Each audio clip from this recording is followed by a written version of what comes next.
The eye of the storm. The day itself was long and boring, not much was really going on.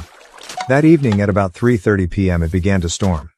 I sat in my bedroom for most of the afternoon watching YouTube and playing games, and then I started to get tired and decided it was a great time to take a nap. I woke at around 5:25 to a tornado siren going off in the distance. It was storming more violently now, with hail hitting my window and the side of my house. I then, just to see if I could spot any clouds that looked as though they were forming into a tornado, opened my blinds for a second and saw nothing. At about 6 o'clock the tornado siren was still going off and I was eating dinner. I could hear cars going down my street. Perhaps these were people rushing home to get ready. The tornado siren was sounding on off every few minutes.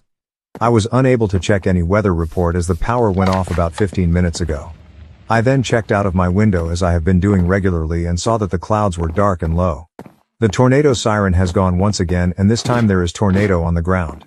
I saw it form just a little while away. During a tornado you want to get as low to the ground as possible, such as a basement, but the only problem is I didn't have a basement.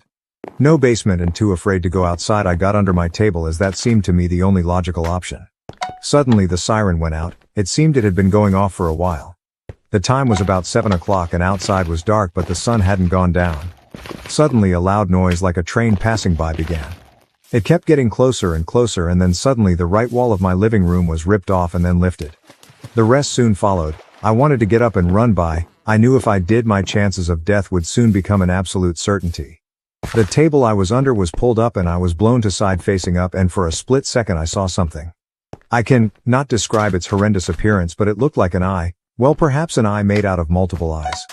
Hundreds of them, millions, trillions. From what I could see it looked directly at me and I looked directly at it. Every night since then I have dreams of that moment, but in these dreams it talks to me, tells me to do things. Is that the voice that told you to kill that family?